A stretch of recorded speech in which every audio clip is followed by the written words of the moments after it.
नमस्ते। आज हम एक बहुत ही दिलचस्प कहानी समझने की कोशिश करेंगे। ये कहानी भारत में आज के गैस संकट को 40 साल से भी पुराने एक अंतर्राष्ट्रीय संघर्ष से जोड़ती है।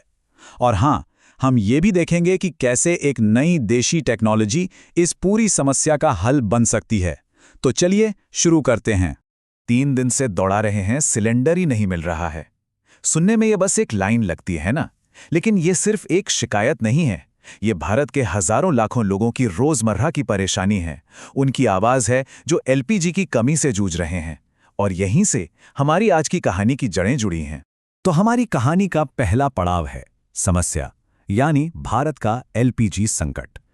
चंडीगढ़ हो या लखनऊ, देश के कई शहरों में एलपीजी की जबरदस्त किल्लत, घबराहट में हो रही बुकिंग और गैस एजेंसियों के बाहर लगी लंबी लंबी कतारें, ये सब एक आम सी बात बन गई हैं। तो जमीन पर हो क्या रहा है असल में? देखिए, लोग घबराकर सिलेंडर बुक कर रहे हैं। इसे कहते हैं पैनिक बुकिंग। और इससे क्या होता है? कमी और भी बढ़ जाती है। सोचकर देखिए जरा, लोग सुबह सुबह 4 बजे से लाइनों में लगे हैं। ऊपर से सोशल मीडिया पर जो अफवाहें फैलती हैं, वो तो मानो आग में घी डालने जैसा काम करती हैं। अब सरकार तो कह रही है कि शांत रहें, कालाबाजारी करने वालों पर एक्शन भी ले रही है, पर असली प्रॉब्लम की जड़ कहीं और है। वो है मिडल ईस्ट से आने वाली सप्लाई में रुकावट। और ये रुकावट आ क्यों रही है? क्योंकि भारत का करीब 65% तेल और गैस इंपोर्ट हॉर्मुज जलडमरू मध्य यानी स्ट्रेट ऑफ हॉर्मुज से होकर आता है। ये एक बहुत ही तंग और स्ट्रेटेजिक समुद्री रास्ता है। यहाँ पर जरा सी भी गड़बड़ का सीधा असर हमारी और आपकी रसोई तक पड़ता है। लेकिन यहाँ सबसे बड़ा सवाल उठता है कि आज की इस गैस की कमी का उस लड़ाई से क्या लेना देना जो 40 साल से भी पहले शुरू हुई थी। यही कनेक्शन इस पूरी कहानी का सबसे चौंकाने वाला हिस्सा है। और बस यहीं से हम अपनी कहानी के दूसरे हिस्से में दाखिल होते हैं, यानी कारण।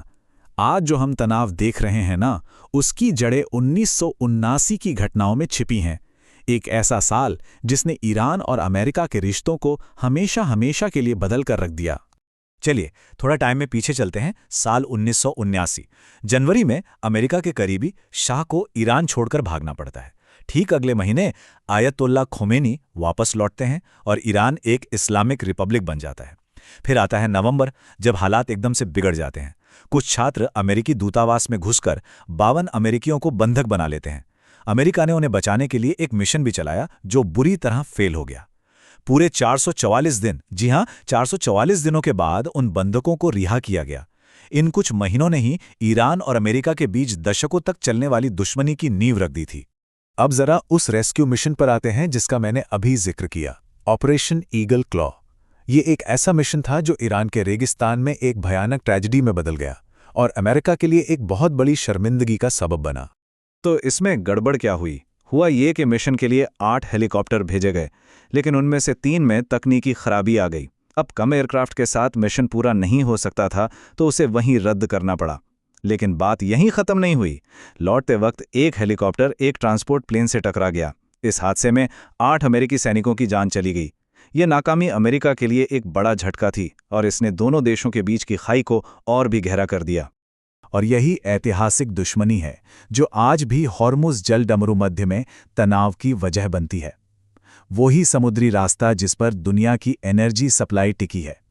मतलब 40 साल पहले की घटनाएं आज हमारी रसोई गैस की सप्लाई पर असर डाल रही हैं।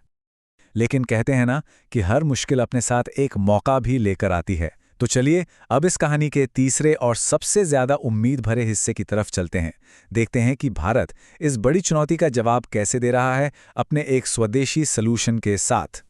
तो मिलिए डाईमिथाइल ईथर यानी डीएमई से। ये एक बहुत ही साफ सुथरा और टिकाऊ ईंधन है। और जानते हैं इसकी सबसे खास बात क्या है? इसे कोयला, खेती के कचरे और यहाँ तक कि हवा से कैप्चर की गई कार्बन डाइऑक्साइड जैसे अपने ही देश के संसाधनों से बनाया जा सकता है। और बेस्ट पार्ट, इसे हमारी मौजूदा एलपीजी के साथ मिलाया भी जा सकता है। तो एक तरफ है एलपीजी और दूसरी तरफ डीएमई। इनमें फर्क क्या है?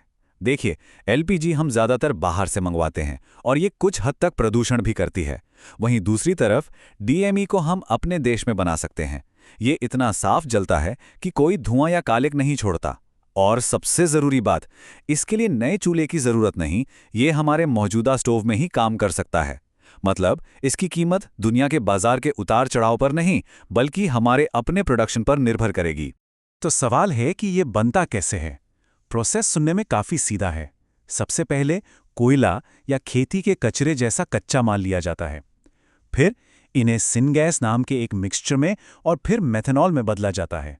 और आखिर में हमारे अपने CSIR NCL ने एक खास DC कैटलिस्ट यानी उत्प्रेरक बनाया है, जो इस मेथनॉल को बड़ी आसानी से DME फ्यूल में बदल देता है। अच्छा, अब बात करते हैं इसके आर्थिक फायदों के। जरा इस नंबर पर गौर कीजिए। अगर भारत अपनी LPG में DME मिलाना शुरू कर देता है तो हम हर साल लगभग 9,500 करोड़ रुपए बचा सकते हैं। सोचिए कितना बड़ा अमाउंट है ये। और ये सिर्फ कोई कागजी प्लान नहीं है। CSIR NCL का एक पायलट प्लांट हर दिन 250 किलो DME बना भी रहा है। इसका सीधा सा मतलब है कि ये टेक्नोलॉजी काम कर रही है और इसे बड़े स्केल पर ले जाना मुमकिन है। तो ये सब हमें कहाँ लेके जाता है? ये हमें ले जाता है एनर्जी सिक्योरिटी के भविष्य की ओर। DME जैसी टेक्नोलॉजी सिर्फ एक और फ्यूल ऑप्शन नहीं है, बल्कि ये भारत को ऊर्जा के मामले में आत्मनिर्भर यानी सेल्फ रिलायंट बनाने के लक्ष्य का एक बहुत बड़ा और अहम हिस्सा है। तो आखिर में सवाल यही बचता है, क्या DME जैसी टेक्नोलॉजी ही वो चाबी है जो भारत के लिए ऊर्जा में आत्मनिर्भरता का दरवाजा खोलेगी? ये कहानी हमें दिखाती है कि कैसे 40 साल पुरानी इतिहास की एक उलझी हुई गुत्थी का हल भविष्य की एक नई टेक्नोलॉजी में छिपा हो सकता है। वाकई सोचने वाली बात है।